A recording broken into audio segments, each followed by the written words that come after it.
Good evening. Let's take our Bibles to 2 Timothy chapter 4 and just let it lay open there to the end of the book.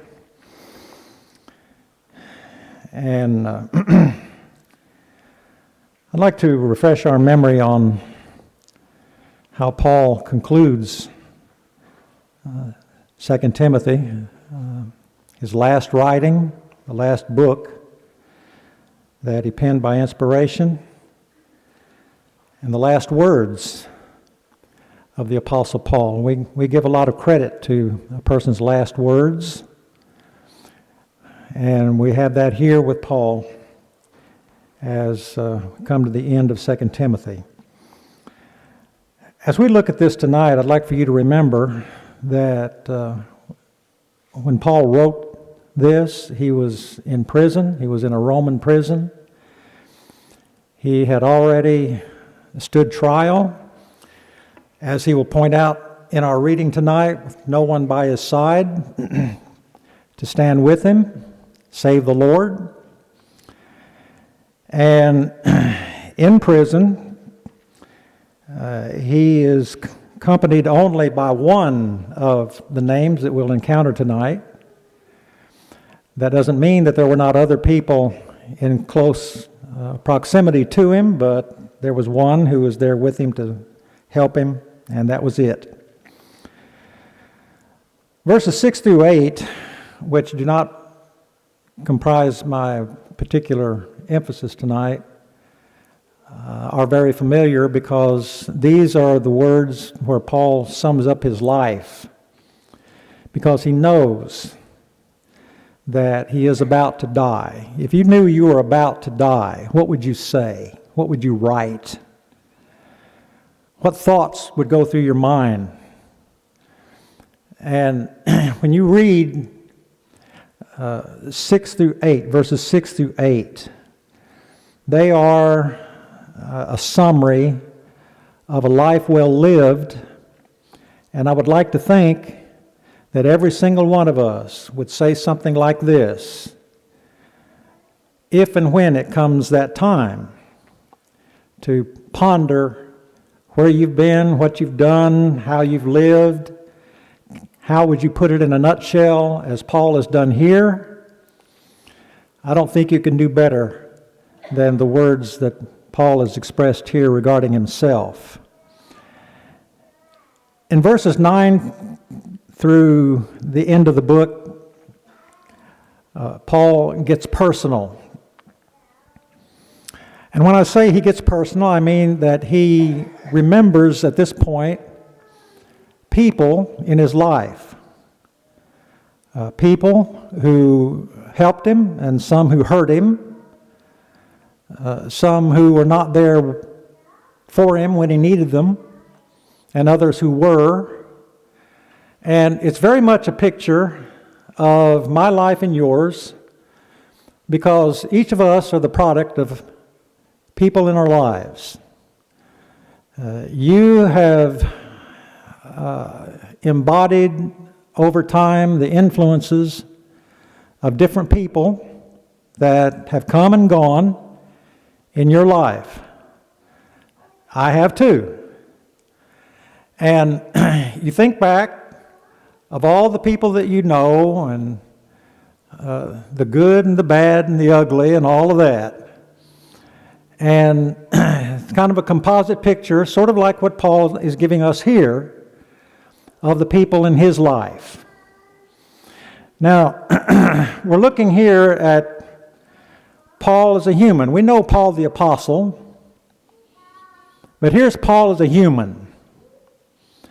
And he is reflecting on certain individuals. And he says a little bit about each one of them. And he's remembering. And it's as if Paul is saying, now let me tell you about some of the people that I've known. And he will proceed to do that from verses 1 through the end of the book, or 9 through the end of the book. So I'd like for us to look at this and to focus on some of these. I will not look at all of them. There's a great many names here, and it's not my purpose tonight to consider all of them, but I do want to look at several. Beginning in verse 10 with Demas. If you look at verses 9 and 10, be diligent to come to me quickly. He's speaking, of course, to Timothy, and he's asking Timothy to hurry up and get here. And in verse 10, for Demas has forsaken me, having loved this present world, and has departed for Thessalonica. Demas. Now there's a name that you think about, and attached to his name will forever be this footnote, that he loved the present world. Now that's not all that we know about him. There were better days as far as Demas was concerned, because he's mentioned in Colossians 4 and verse 14 as one of Paul's co-workers, along with Luke, by the way. And then he's also mentioned in Philemon, verse 24, in company with Luke and others. And in both of those occasions, he is a faithful co-worker with the apostle. As far as we know, everything was good and everything was all right.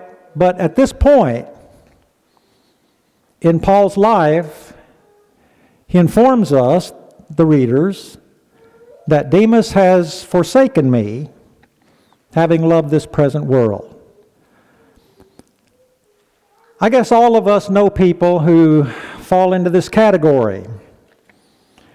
We've known people and we know people who have left the Lord, His church, they've left us here at Mablevale, and we could say of them that, well, they love this present world. Now, others may leave for different reasons, but sadly enough, when someone is in love with the present world, and whatever that might involve, there's a lot that is probably involved in that, but here's Demas, and the negative thing about him is that he loved this present world. Now, there are other names that are mentioned here in connection with Demas, where it's pointed out that he departed for Thessalonica. Crescens departed for Galatia, and Titus for Dalmatia, but nothing negative is said about either of them. Only Demas. So there are people who come into your life and are a positive influence, perhaps for a while, and then for whatever reason depart. Whether it's the love for the world or something else, their influence is short and felt, but there are people like that in the lives of all of us. Second on the list is Luke in verse 11. Only Luke is with me. Now we know Luke as the writer, of course, of the gospel that bears his name, Luke. And we also know him as the writer of the book of Acts.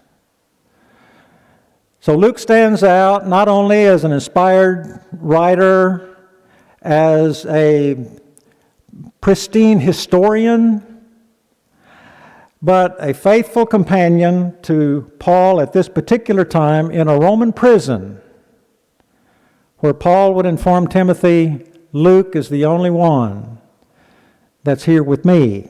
Think about what that meant for Paul at the time. Because here's the halo of loneliness that Paul is suggesting. And there's only one person sitting there with him in close enough proximity to say, Luke alone is with me, and he's the only one. Now, as I've already pointed out, we know Luke as the writer of the gospel bearing his name, the book of Acts, but he's also a physician. And he brought many qualities to the bedside of Paul to help him. And again, think what that must have meant to Paul. And just looking at these first two names, Demas and Luke, suggesting to me, there are people that come into our lives that come and go as Demas did, and then there are people who come and they stay, as Luke did. I'm going to ask you a question. Who's the Luke in your life? Who's the person that's there with you always? And I don't mean in all the things that you may do in life. I'm talking about when you're right, when you're doing right, and you're striving to do right. And there's that one person who's always there with you. It's your Luke, whoever that may be, male or female. We all need a person like Luke, don't we? The people in our lives. The people that Paul knew as friends, as co-workers, and sometimes enemies, are very much like the people in our own lives. Looking down the list while we're still at verse 11, Mark comes into the picture. Get Mark and bring him with you, for he's useful to me for ministry. Well, it wasn't always that way with Mark and Paul. Mark has a very interesting history. You can develop a better understanding of Mark if you go back to Acts chapter 13 and begin your reading there of Peter when the Apostle Peter was in prison. And the Lord intervening and circumstances coming together to result in Peter being released from prison. And while Peter was in prison, under the jurisdiction of Herod, the church was praying for him. The church prayed for him diligently, for him to be released. And Peter was released. And Peter, upon his release, went to the home of Mary. Mary, the mother of John Mark. And Peter knocked at the door of the gate.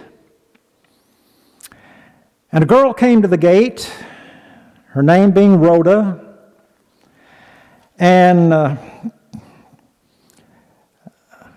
this is in Acts 12 rather than 13. Peter knocked at the gate, the door of the gate. The girl named Rhoda came to answer. She recognized Peter's voice, the Bible tells us. And because of her gladness, she didn't even open the gate, but she ran and announced that Peter stood before the gate. And they said to her, "You're beside yourself." In other words, you're nuts. But she kept insisting that it was so, and they said, "It's an angel, it's his angel." Now Peter kept on knocking, Luke records. And they opened the door and they saw him and they were astonished. Now think about this. This is how brethren are. Brethren are praying. These brethren are praying for Peter to be released. He's released. And they don't believe it. If you can imagine that. And that's how people are. But I mention this simply to note in verse 12 that when he considered this, he came to the house of Mary, the mother of John, whose surname is Mark. And Mark is the subject of our thinking in 2 Timothy 4 and verse 11. Bring Mark with you. Go get him. He's useful to me. And I mentioned to you there was a time when he was not, because in Acts chapter 13, Mark and Barnabas assisted Paul in the first missionary journey. For whatever reason, in verse 13, John, that's Mark, departed from them, returned to Jerusalem. We don't know why he had to go, but he did. People surmise, but that's not my emphasis here. But when they departed from Perga, they came to Antioch and into a synagogue, and Paul kept on with his work, minus John Mark. Later on, in Acts chapter 15, it was determined to go on the second missionary journey, and Barnabas said, "Let's take Mark with us." And Paul said, "No way. We're not going to take somebody who bailed out on us." And there was a contention between Barnabas and Paul. It's hard to imagine these two brethren contending with one another, but they did. And the contention was so sharp that they parted ways. And Barnabas took John Mark with him, and he went one way, and Paul took Silas with him, and he went another way. But here's John Mark, and the tension between Paul and John Mark at this point seems irreparable. But then time passes, and things change, and people change. And as Paul is now at the end of his life, and something has changed for the better, and Paul says to Timothy, "Get Mark and bring him, because he's useful to me for ministry." What happened in those intervening years? Did John Mark change? Did Paul change? Did both of them change? Did Paul mellow a little bit? Sometimes we do. I hope we do. Better to mellow than to harden and become bitter. But at this point, Paul has changed his mind, or John Mark has gotten his act together, or whatever the situation may have been, I don't know. But in the closing years of Paul's life, he remembers John Mark in a positive way. So here's one who left and came back. And you have people like that in your life too. You have people that will step out, they will leave for whatever reason, and they come back. And if you accept them as the Lord accepts them upon their repentance, then it's as if they never left. Interesting reconnection between Paul and John Mark at this point. We read on down, there's Tychicus in verse 12. I'm not speaking of him. Paul wants Timothy to bring the cloak that he left in Carpus at Troas when you come, and the books, especially the parchments. In other words, Paul needs something for the body and for the mind. He needs the cloak to keep warm. He needs the books, whatever those books may have been, for his study, for his thinking. And then in verse 14, here's Alexander the coppersmith. And what we know of him is all that's written here. That's it. He did me much harm. Not a little, but much harm. May the Lord repay him according to his works. In other words, as Paul wrote in Galatians 6 and verse 7, if you sow to the flesh, you will reap to the flesh. That's what Paul's saying here. That's what he expects to occur with with Alexander the coppersmith. You also, Timothy, you also must beware of him, for he has greatly resisted our words. All right, so here's a contact in Paul's life. Alexander the coppersmith. He was not Paul's friend, he was Paul's enemy. You know, Jesus said, love your enemies. And that sounds easy until you have one. And then it's not so easy, is it? So Paul remembers Alexander the coppersmith, this guy who was a metal worker and probably made a good living. But for all of his opposition, he did me much harm. He resists our words. Here was a person in the life of the Apostle Paul that Paul himself could not get to. You think about the power that Paul had to get to people with the gospel. And Satan fell at his feet at every turn, but not here. Not here. Alexander resisted him all the way, and Paul remembered him. And Timothy, you better watch out for him. And then we come to the conclusion of it.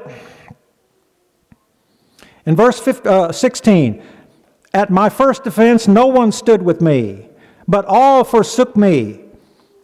May it not be charged against them. Sounds like Jesus on the cross. Father, forgive them. They don't know what they're doing. And Stephen, as he's being stoned, Lord, lay not this sin to their charge. Kind of reflects that in my mind at least. But, he says in verse 17, the Lord stood with me and strengthened me so that the message might be preached fully through me, and that all the Gentiles might hear. And I was delivered out of the mouth of the lion. That's from Psalm 22. And Paul is remembering Psalm 22 as Jesus did from the cross.